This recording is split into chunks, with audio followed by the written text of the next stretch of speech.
Deema gistiitu jira. Akkam jetta jaalatte jibbite ati jaartitiyyaa. Murteessee hin jira bara ofii keetii waan baay'ee haasa'u jirta malee arafaat.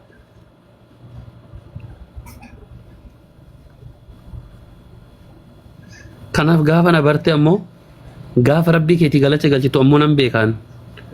Gaafa akka nama akkamii akkan ta'e na barte. Saadam ani sammuu hiyya rabbashuun fudhu saadam ani nagee barbaada. Harkata lee guddaa. Inda'um nageenya caalu argattaa iyyuu inda'um gaafa anaa wajjin rileeshinii uumte. Okay? Dhugaa jiru sitti maan. Saadam ani wanta akkasitti himaa. Tekitti sitti himoo harkata lee godhaan jiru ani. Harakaata takka kana ragotuun barbaadu ani.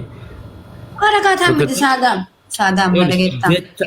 Jecha negatiifa takka ta'e illee sirra dhaguun barbaadu. Sa'aatii kanatti wanni ani barbaadu yaani jaartii teeti kunoo kana booda akkanaan jettu qofan fedha malee haasaa akkas ta'e kana ta'e sin dhaga'uuni nama akkasiisanii miti. Ani dubbii xumuraa wanni asitti hime keessaa yoo jiraate ati waan feetes ta'e badduu feetellee ta'e walumaa galatti badooma kee wajjin dogongora kan kee wajjin jaartii tiyyaati.